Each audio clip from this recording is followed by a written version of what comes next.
Hey everybody, I'm making a quick video to do a review of the game Until Dawn, which is a PS4 exclusive.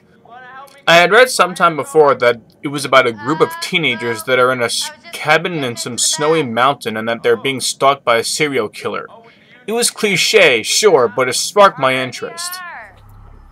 So I got the game on Saturday, August 29th, and I completed it by the following evening. It's a short game, about maybe 9 to 10 hours in length, so that was super disappointing, even though that's the usual length for games these days.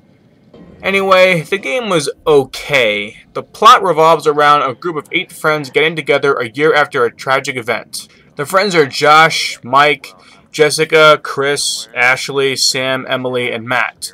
You play as each of the characters throughout the game, and during the game you'd be forced to make choices, and even the smallest choices could produce a major consequence later in the game, which I really liked a lot. See, a lot of the times with these games that make you make choices, they always say how these choices make a big difference, but most of the time they don't. And Until Dawn, they actually do make huge differences though. Unfortunately, I can't go into specifics without spoiling anything, but trust me when I say that even small decisions can make a big difference later on. The game kind of feels like a Friday the 13th movie being played out. There's a lot of sexual innuendo in the beginning of the game, and it got very annoying. Some of the characters I hated in the beginning, I ended up liking by the end of the game. The game was good until about halfway through, then it all went downhill.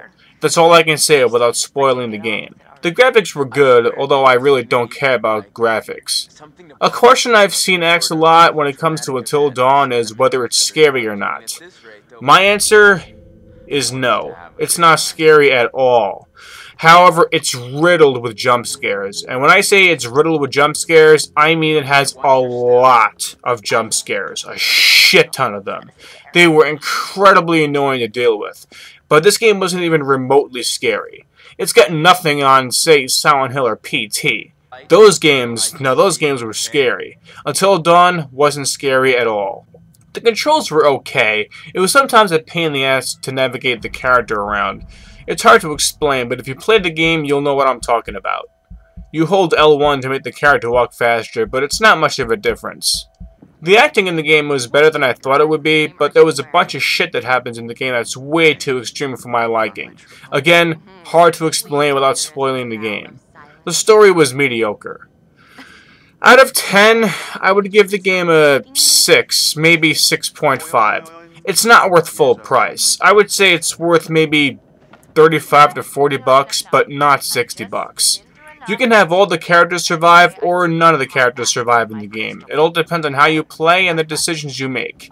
I had 4 characters survive in my playthrough. I don't see myself giving the game a second playthrough.